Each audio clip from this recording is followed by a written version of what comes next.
Na mujna me shtu vetëm pyetjen pse u rrit numri I smundjeve kancerogjene në Kosovë. Po nuk vyn me qenë I mençur për me ditë këtë përgjigje, për shkak të përdorimit të ushqimeve dhe ajrit të ndotur. Kështu që sot më e lehta është me nejt, me pi diçka dhe mu dobësu. Pa jo nuk bëhet, sot është vështirë me gjetë njerëz të shëndetshëm, edhe njerëz që e bojnë një jetë shëndetshme në Kosovë, po ka. Njerëzit kanë filluar me u bedisu pak më shumë, njerëzit kanë filluar me kuptu që duhet me hec ose duhet me bënë një aktivitet fizik, duhet me mundu me flajt në kohën e njëjtë mas dite në mbrëmje, duhet me mundu me menaxhu stresin, tash ka kanale, ka mënyra që është na mujna me menaxhu stresin.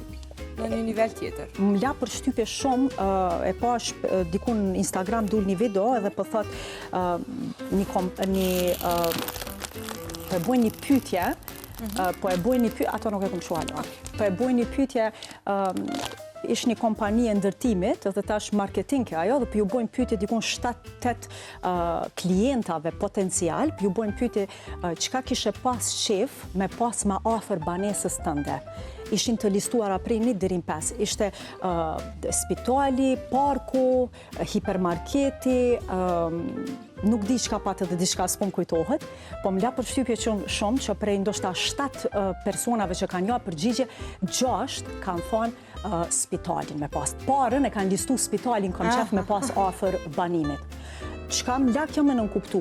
Na jemi të vetëdijshëm për shëndetin e mirë, jemi të vetëdijshëm që është rëndësishme shumë shëndeti jonë. Po ne nuk jemi të vetëdijshëm, ndoshta nuk kemi shumë edukim me di qysh duhet me arrit deri te çaj shëndet, ose qysh me rujt çat shëndet që e kemi.